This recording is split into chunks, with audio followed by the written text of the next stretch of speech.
Après 9 étapes, il y a une petite guéguerre psychologique qui s'installe entre les 2 favoris, donc Vingegaard et Pogačar.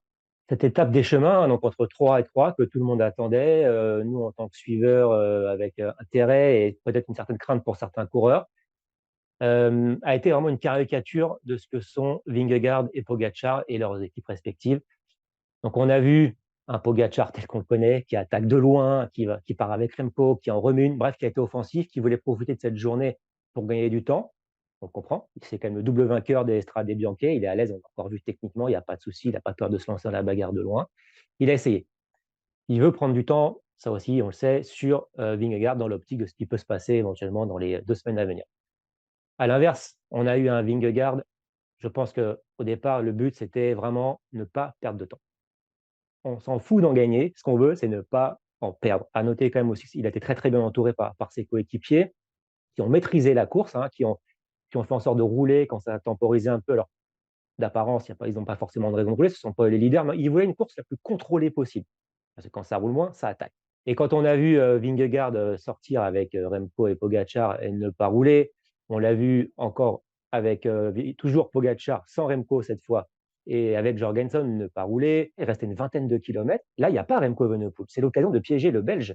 Là, je pense que Remco, ça l'a bien arrangé que cette fois Vingegaard ne roule pas. Il s'est dit, ouh, bah, c'est bien, j'ai bien aimé leur tactique. Je ne l'ai pas aimé la première fois, mais je l'aime bien la deuxième fois. Nous, en tant que suiveurs, on peut se dire, mais pourquoi tu ne cherches pas à piéger des coureurs comme Remco Evenepoel? Ça a déjà été le cas hein, l'an passé, l'année d'avant. On a déjà vu des étapes comme ça où c'était pas un souci. On va pas prendre de temps. Ce qu'on veut, c'est pas en perdre. On est dans le marquage qui peut sembler comme ça de prime abord, nous, en tant que suiveurs, un peu ridicule. On se souvient l'an passé, alors qu'il avait déjà le Tour de France gagné, l'étape que remporte l'étape du virage Pinot.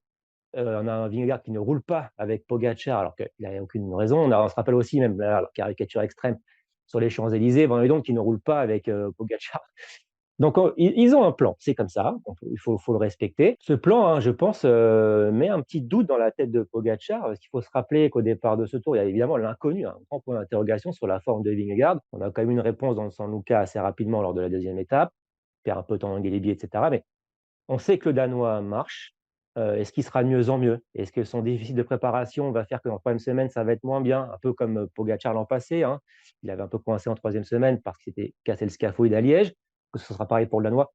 On ne sait pas, mais le fait en tout cas de ne même pas chercher à gagner du temps, finalement de ne pas vouloir écarter des coureurs comme Remco Evenepoel et les autres, ça donne l'impression d'une certaine confiance du côté de Vingegaard et de Visma Lease Bike.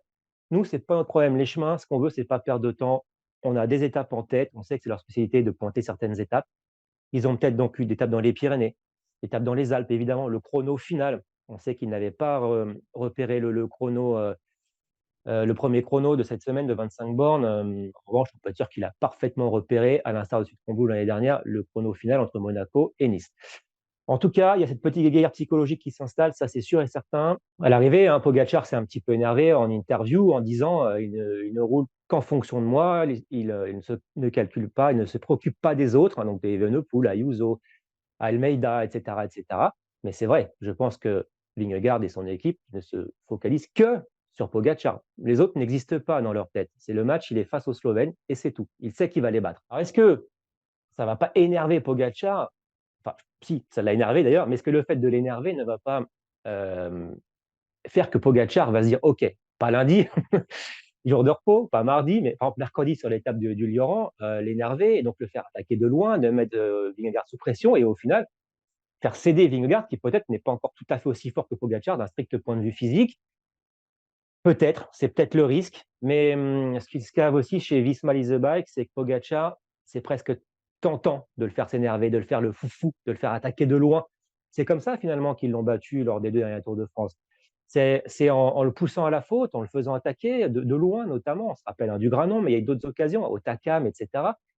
C'est en poussant Pogacar à être offensif de loin qu'ils l'ont fait plier. Donc c'est peut-être aussi une tactique psychologique tout simplement. Ils disent on va peut-être pousser à la faute Pogacar, c'est un coureur fougueux, qu'il attaque et qu'on fasse comme les 2 derniers Tours de France, qu'on le plie. C'est un risque à prendre, hein. Peut-être que ça va se retourner contre Vingegaard, mais dans ce cas, ça voudra dire que Pogacar est plus fort, donc il n'y aura pas de regret. Ce petit coup-là de guéguerre psychologique, ça va dans le sens de Vingegaard, et lui, on le voit, il est vraiment focus. Et alors, il est même très très fort d'un point de vue psychologique, je trouve, c'est qu'il s'en fout complètement. Il est dans son truc, on peut lui dire ce qu'on veut, c'est pas son problème, il fonce. Pour aller dans ce sens, hein, on a entendu Vingegaard interroger à l'arrivée d'une étape, dire, «Mon heure viendra», en se reprenant en disant: «Notre heure viendra», bon, et aussi rappeler comme ça, hop, discrètement: «J'ai déjà repris plus de 7 minutes à Pogačar l'an passé, en gros, je peux le refaire». Le simple fait qu'il existe une petite guerre psychologique entre Pogačar et Vingegaard, pour moi, est à l'avantage, du Danois. Parce que ça veut dire qu'au bout de 9 jours, il est là, il est dans le coup et il met le doute dans la tête de Pogačar, qui se sent plus fort que tout le monde, mais qui se rappelle quand même que lors des 2 derniers Tours de France, c'est Vingegaard qui a gagné. Alors Remco Evenepoel dans tout ça, et bah, lui, bah, il est entre les 2. D'ailleurs, il est même entre les 2 au niveau du classement général. Il est 2e. Je pense qu'au départ du tour, il aurait signé 2e à 33 secondes, avec une quarantaine de secondes d'avance sur Vingegaard, 1 minute sur, ce qui pour moi est son principal adversaire Roglic et plus encore après sur ses autres adversaires pour le podium, parce que pour moi, c'est le podium qu'il doit viser.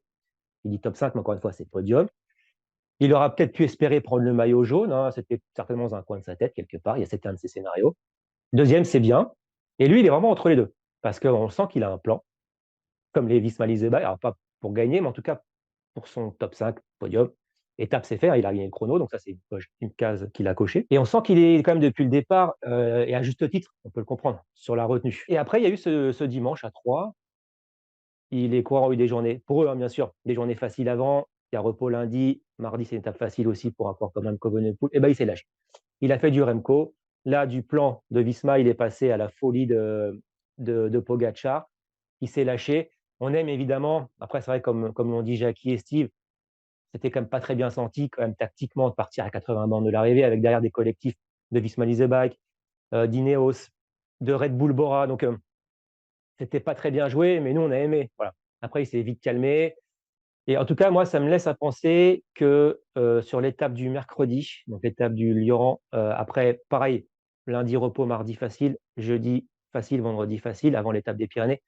Je pense qu'on aura le Remco côté Pogačar et j'espère que d'ailleurs les 2 vont se lancer dans la bagarre. Pourquoi pas reprendre du temps à tout le monde, y compris à Vingegaard. Là aussi, sur un format classique, 211 bornes, 4000 mètres de dénivelé, mais surtout condensé sur la fin. On a des côtes très très raides, on va sur du 8, 10, même 13%. Le Puy-Marie, je l'ai fait en voiture l'année dernière, c'est dur.